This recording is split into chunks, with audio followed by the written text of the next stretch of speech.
Headlines के सह प्रायोजक हैं Rapidex English speaking course. Mohini चाय, मोहिनी पियो, खुल के जिया। केश किंग आयुर्वेदिक तेल, the king of hair oil.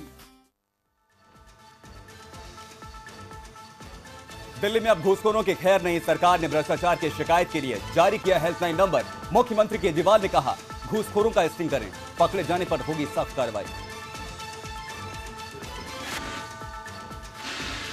Ghaziabad में आम आदमी पार्टी के दफ्तर पर हमला। प्रशांत भूषण के कश्मीर पर दिए बयान से नाराज हिंदू रक्षा दल के कार्यकर्ताओं ने किया हमला। आप नेताओं ने हमले के लिए बीजेपी को ठहराया जिम्मेदार।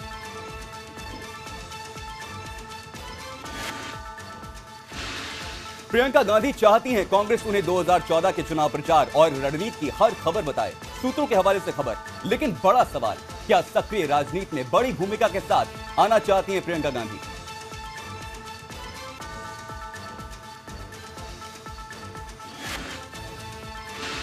राजनयिक देवयानी पर अभियोग दायर होने से पहले अमेरिका पर भारत की सख्ती। दिल्ली में अमेरिकी दूतावास को 16 जनवरी से पहले सभी कमर्शियल गतिविधियां बंद करने के निर्देश। और 18 दिन की विदेश यात्रा पर निकले यूपी के 8 मंत्री। सरकार ने सफाई में लगाया सितारों का मेला। विपक्ष ने साधा निशाना, कहा नहीं है ठंड से मरते लोगों की चिंता।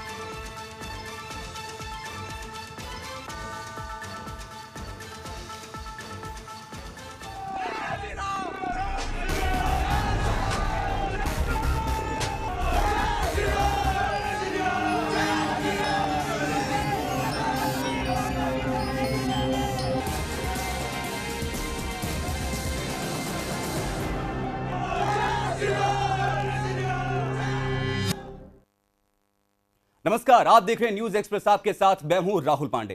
गाजियाबाद के कौशांबी में आज बहुत कुछ हुआ। ये तस्वीरें देखिए। ये तस्वीरें गवाह हैं उस पूरी हकीकत की कि आखिर किस तरह कुछ कार्यकर्ताओं ने कौशांबी में आम आदमी पार्टी के ऑफिस पर हमला कर दिया। यह हमला बहुत बड़ा था। ईंट, पत्थर और लाठी डंडों से हमला किया गया। देश की सियासत को बदल कर रख देने वाली आम आदमी पार्टी के दफ्तर पर आज हमला हुआ है। हिंदू रक्षा दल के कार्यकर्ताओं ने गाजियाबाद में कौशांबी के ऑफिस में ईंटों और डंडों से हमला किया है। जमकर तोड़फोड़ की गई। इसी दौरान आम आदमी पार्टी विरोधी नारे लगाए गए और भद्दी भद्दी गालियां दी गईं। आज आम आदमी पार्टी के दफ्तर में बहुत कुछ हो सकता था। जिस तरह हमला किया गया उससे किसी की जान भी जा सकती थी। बड़ा सवाल, हमला क्यों किया गया? आखिर क्या वजह थी जो हिंदू रक्षा दल के कार्यकर्ताओं पर खून सवार हो गया? देखिए खास रिपोर्ट।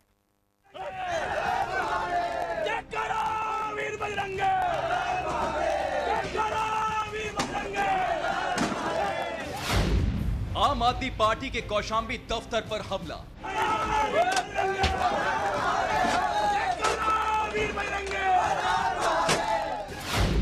ईंटों और डंडों से तहस नहस कर दिया गया आपका ऑफिस।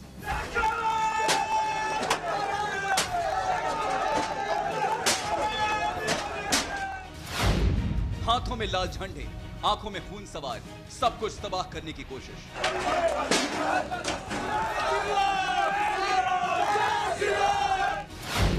आखिर कौन बन गया है आपका दुश्मन? तारीख 8 जनवरी, वक्त सुबह 11:05। जगह आम आदमी का कौशांबी ऑफिस। सुबह तक सब कुछ शांत था, लेकिन अचानक आम आदमी पार्टी के कौशांबी दफ्तर के बाहर चहल पहल काफी तेज हो गई।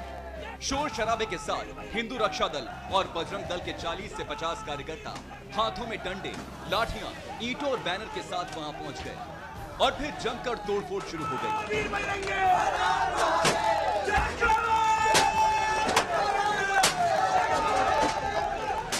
सबसे पहले 4 कैमरों से इन तस्वीरों को देखिए।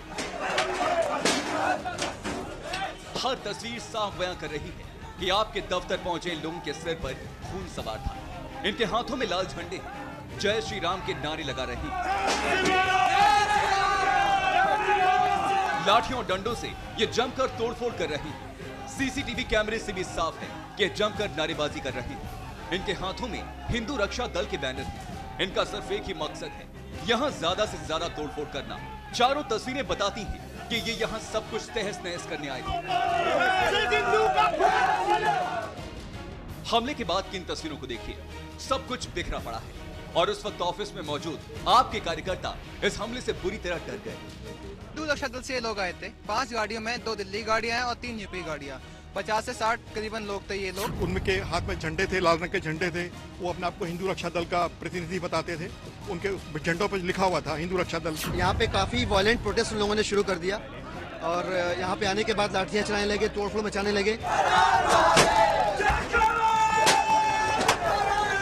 कट्टर हिंदूवादी संगठनों की इस हरकत के बाद हड़कंप बच गया। सवाल था कि आखिर आम आदमी पार्टी के ऑफिस में इतना बड़ा हमला क्यों किया गया। सबसे पहले सामने आए हिंदू रक्षा दल के अध्यक्ष विष्णु गुप्ता। विष्णु गुप्ता ने कहा कि प्रशांत भूषण के उस बयान का बदला है जिसमें उन्होंने कहा था कि कश्मीर में आर्मी की तैनाती को लेकर जनमत संग्रह किया जाना चाहिए। मेन जो घटना हुई है इसके पीछे एक हमारी मांग थी, हमारे कार्यकर्ताओं की मांग थी। जो प्रशांत भूषण ने जो कश्मीर विरोधी, कश्मीर में जनमत वाली बात कही, उन्होंने ये कहा कि अगर आम आदमी पार्टी की सरकार आती है तो हम कश्मीर में जनमत करा के कश्मीर को आजादी दे देंगे। यानी कि वो एकदम अलगावादियों के हाथ पर आम आदमी पार्टी की सरकार चल रही है। इन्होंने पहले 2 साल पहले भी अन्ना हजारे के साथ में बयान दिया प्रशांत भूषण ने, तो मैंने खुद प्रशांत भूषण की जाके चैम्बर में पिटाई की, उस पर मामला भी चल रहा है। लेकिन ऐसी कोई भी बात हम कभी बर्दाश्त नहीं करेंगे। भारत देश बर्दाश्त नहीं करेगा, कोई भी हिंदूवादी बर्दाश्त नहीं करेगा। सुना आपने कितने फक्र से विष्णु गुप्ता ने कहा कि उन्होंने प्रशांत भूषण की पिटाई की थी। अब इन तस्वीरों को देखिए जिसमें विष्णु गुप्ता ने प्रशांत भूषण को पीटा था। ये मामला अभी तक विष्णु गुप्ता पर चल रहा है, लेकिन उसे इसका कोई मलाल नहीं है। सवाल है कि आखिर प्रशांत ने कहा क्या था। सुनिए 2 साल पहले दिया गया प्रशांत भूषण का बयान। कोशिश ये करनी चाहिए कि वहाँ की जनता हमारे साथ आए। अगर उसके बाद भी हमारे साथ नहीं है, अगर वो जनता वहाँ की ये चाहती है कि भाई हम अलग होना चाहते हैं, तो मेरी राय ये है कि वहाँ पर प्लेबिसाइट कराकर अगर वो अलग होना चाहते हैं तो उनको अलग होने देना चाहिए। 2 साल पहले प्रशांत भूषण के इस बयान के बाद कुछ दिनों पहले प्रशांत ने फिर इस तरह का बयान दिया और एक बार फिर इसे अपनी निजी राय बताया, जिसके बाद हिंदू रक्षा दल और दूसरे संगठन पूरी तरह बिफर गए और इतना बड़ा हमला कर दिया।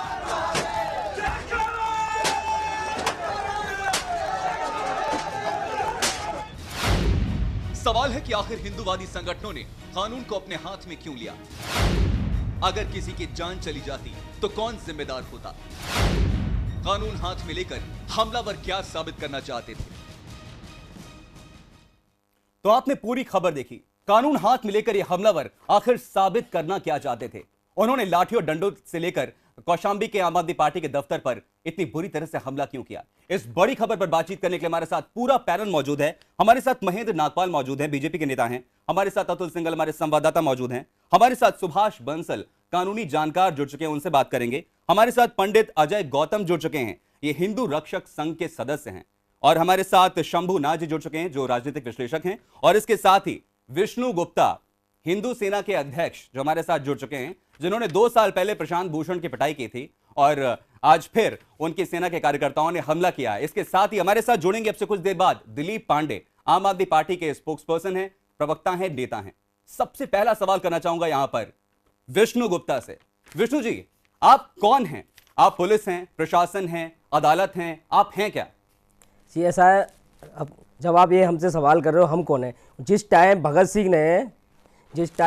सिंह ने पार्लियामेंट में बम फेंका अपनी आवाज़ उठाने के लिए, उस टाइम भी आवाज़ ऐसी उठी होगी कि भाई वो कौन थे। वो भी एक आंदोलनकारी थे। उस घटना से उन्होंने बम फेंकना था तो उन्होंने बम ठीक है वहाँ फेंका जहाँ कोई नहीं था। उन्होंने वहाँ फेंका जहाँ कोई नहीं था, लेकिन हमारा भी किसी जीव को नुकसान पहुँचाने का मकसद नहीं था। हमारा इशू जनता तक पहुँचे। आज एक गमला टूटा तो सारे न्यूज चैनल दिखा रहे हैं। गमले का सवाल नहीं, आप पिटाई पर उतारू हैं। आपने पिटाई की प्रशांत भूषण के यहाँ पर। आप मीडिया में देखिए, वो दूसरा मैटर था। जब वो 2 साल पहले घटना थी, हमने प्रशांत भूषण से वाकायदा फोन करके अपॉइंटमेंट ली। हम मिलना चाहते हैं आपसे। हम प्रशांत भूषण से मिलने गए। विष्णु गुप्ता जी, आपने पिटाई करने के लिए अपॉइंटमेंट लिया? नहीं, पिटाई करने के लिए नहीं लिया हमने उनसे, पर हम मिलने गए। लेकिन वहां पे उनके जूनियर ने हमारे साथ हाथापाई की, हमारे साथ पिटाई की। जब हमारी कोई पिटाई करेगा, बुला के बदतमीजी करेगा, तो हम क्या करेंगे? हम भी तो जवाब देंगे। हमने सिर्फ जवाब दिया था उनसे, हम सवाल पूछने गए। तस्वीरें विष्णु गुप्ता जी, अगर आप देख सकते हैं, तस्वीरें आपके सामने हैं। ये आपका जवाब देने का तरीका था? इतनी बुरी तरह से आपने पिटाई की है। जब कोई हमें भी पीटेगा, ठीक है, हमने प्रशांत भूषण के साथ झगड़ा किया, मारते उन्होंने आपने वो कैद किया, लेकिन हमारी पिटाई हुई, ठीक है, वो किसने किया कैद? वो लेकिन आज जो आपकी पार्टी ने कदम उठाया, यहां पर हिंदू सेना के कार्यकर्ता जो पहुंचे हैं, तस्वीरें देखिए, ईंटें पत्थर डंडे हैं, सब कुछ हैं, वहां पर कोई बहुत बुरी तरह से जख्मी भी हो सकता था। ये कहां तक सही कदम है? वहां आपने देखा है वो शांतिपूर्वक करने गए थे हमारे लोग, लेकिन पिंकी चौधरी जो देख रहे हो आप वीडियो में देख सकते हो, पिंकी चौधरी अपने कार्यकर्ताओं को रोक रहे हैं, आप देखिए, लेकिन कार्यकर्ताओं में इतना गुस्सा था, लेकिन पिंकी चौधरी आपकी पार्टी के, आपकी सेना के कार्यकारी अध्यक्ष हैं, जैसा कि आपने बताया अभी कुछ देर पहले, और वो रोक रहे हैं, तो कोई उनकी सुन क्यों नहीं रहा है? नहीं, ऐसा है कि लोगों में गुस्सा बहुत है, लोगों में गुस्सा प्रशांत भूषण के बयान को लेके था, और साथ ही साथ केजरीवाल पे भी गुस्सा है। किस बात का गुस्सा है? आखिर भड़काकर कौन लेकर गया उन्हें वहां पर? भड़काकर नहीं लेके गए, भड़काया तो प्रशांत भूषण ने, भड़काया तो आम आदमी पार्टी ने। अगर केजरीवाल उस टाइम उनके बयान का खंडन करके बोलते कि भाई प्रशांत भूषण से हमारा कोई मतलब नहीं, हम पार्टी से बाहर करते, उन्होंने तो पहले कह दिया कि उनकी डीजी राय बाहर करे ना।